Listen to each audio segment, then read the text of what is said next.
Welcome to another episode of FishingLocalWaters.com. Today we're standing right in the middle of what used to be the Pleasure Isle swimming pool, located on Madison, a little bit south of Covington, Kentucky. What you see behind me used to be a massive swimming pool, and we'll show you some photos of what that pool used to look like. But let's take a break and we'll be right back for another episode of FishingLocalWaters.com.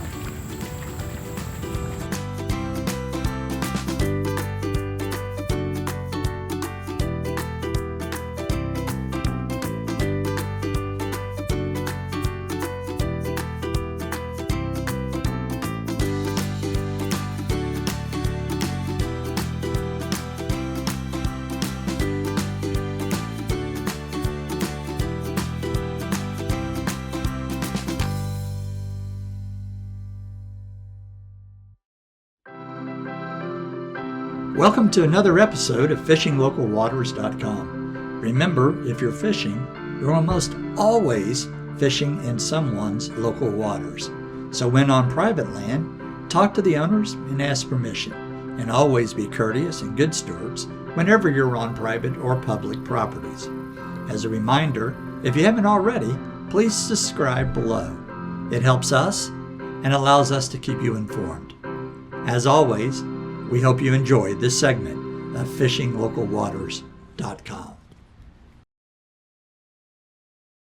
As we look from overhead at an area that was once full of fun and laughter, there is little evidence of the once very large, active, and popular Pleasure Isle.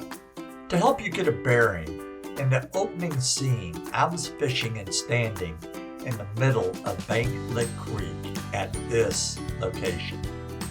Above me and across Madison Pike still stands the Log Cabin Inn. While researching a previous episode named the Lowhead Dams on the South Fork, our team discovered that this structure had previously been located in Short Creek. Today, Short Creek is known as the Goforth area in Pendleton County. It was built before 1859 and was the home of John R. Wadsworth. In 1924, the logs were marked and moved and reassembled in this location. Before Pleasure Isle, this area was already being used as a picnic area and a swimming destination. On August 1, 1931, an upstream thunderstorm released a flash flood upon this area while folks were swimming in the creek. 5 individuals died that day. Drowning victims included Miss Lucas and her 7-year-old twins, Ruth and James, along with Martha Mueller, who drowned trying to save a 5-year-old child named Mary Lou Harvey, who also drowned. Historical records indicate that 2 wood water gates, locks, had been installed in Banklick Creek to control water levels. A 3rd dam, made of rock, was installed in the confluence of Wayman Branch. Remnants of this dam can be found still today east of the bridge that crosses the creek. Note the 2 lakes in the foreground, the log lodge in the center, the bridge to the right, and the creek curving around behind the compound. We believe the white building, barely visible, and located by the white sycamore in the distance, is the Banklick Christian Church. The Log Cabin Inn would be hidden behind a clump of trees in the middle of the photo. We tried to recreate this photo using Google Earth Pro. In 1933, this property was purchased by George Winholtz. His original plan was to operate a sportsman club with a lodge and fishing lakes to complement the swimming hole that had already been established by the locals in Banklick Creek. His original name for the club was going to be Allen Lodge. However, in 1933, big band and swing music had taken the nation. Prohibition was over, cars were being more readily available, the people were tired of the Depression. They wanted to get out, they wanted to dance, enjoy the night, dine, drink, and be entertained. Mr. Winhertz changed his business model from a sportsman club to a family destination during the day and a nightclub during the evening. The name was changed from Allen Lodge to Pleasure Isle. Concrete step walls were added to the swimming pool on May 27, 1935.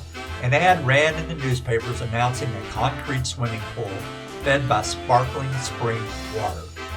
We believe that this so-called sparkling spring water was being derived from behind the dam on Wayman Branch. Now, whether or not Wayman Branch is truly fed by upstream springs needs to be determined. I reckon it is possible. During dry periods, water could have been obtained from the Banklick Creek or from the fishing lakes in the resort. Also in 1935, the log cabin that was used as a sportsman lodge was remodeled. Now, do not confuse this with the Log Cabin Inn located from Short Creek. This is a different structure and located across the creek on the other side of Madison Pike. A dance pavilion was added and a bar was built and stocked. Soon thereafter, the jazz band leader Zach White and the Chocolate Bow Brummels was playing nightly. This band had already recorded with Jeanette, Supertone, and Champion Records and was traveling in one of the very first buses used by bands. In 1936, Wheelhauser Orchestra was one of the mainliners, and Pleasure Isle advertised the opportunity to swim, dine, and dance and have mixed drinks. Billy Snyder and the Kentucky Colonels were also booked and performed in June of 1936, and Freddie Morgan and his band made several appearances over the years. We found this 1936 photo of 6 young men enjoying the day at the pool. We believe this is looking across the creek with Madison Pike and the local store in the background. The entrance to the park would have been just to the right of the photo. This photo of the pool and patrons was taken from the bridge looking down the length of Banklick Creek and across the street at the Log Cabin Inn. Note the concrete structures on the left-hand side of the pool. Today, remnants of this concrete structure can still be found along the creek banks below and are some of the only historical reminders that can be found in this area. This photo currently hangs in the dining room of the Log Cabin Inn. Newspapers of the time mentioned the large number of reunions, Sunday school classes, garden clubs, company picnics, political party meetings, and social clubs, all scheduling events at the Pleasure Isle. Well-named bands continued to be booked, and the resort remained very, very popular.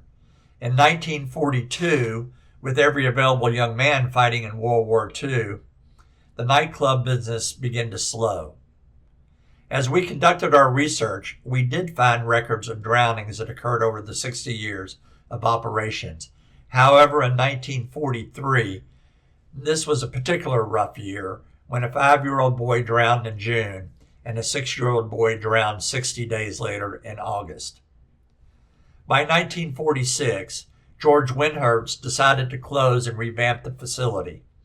He closed the original swimming area in the creek, removed the larger second lake, and replaced it with a 110,000 square foot pool.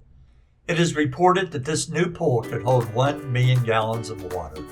He added basketball and tennis courts, putt-putt golf, and reopened in 1951. And once again, Pleasure Isle became a favorite in the region.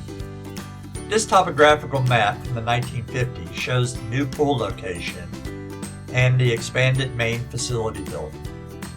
George Winhertz continued to operate the facility for another 25 years until he sold the resort in 1975 to Charles Robinson and his son, Rene. On February the 3rd, 1976, fire swept through the Pleasure Isle nightclub, causing as much as $200,000 in damage. The Robinsons rebuilt, placing an emphasis on being a swimming and family destination. The pool remained open for an additional 22 years.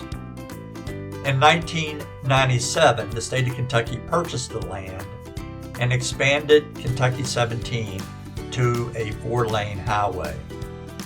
In closing, I cannot recommend fishing this location, the Banklick Creek, remains on the EPA 303D impaired waterway list, and this area still needs additional work to return to its original natural habitat. However, if you have a crazy desire to stand and fish in the middle of a 1935 swimming pool, then the coordinates were listed at the beginning of the episode. Pleasure Isle was in existence for 62 years, and the swimming hole goes back at least another 15 years. For 80 years, this area has been used to entertain the community. We will close as three young men watch a bulldozer tear out the original pool structure and reopen Banklick Creek.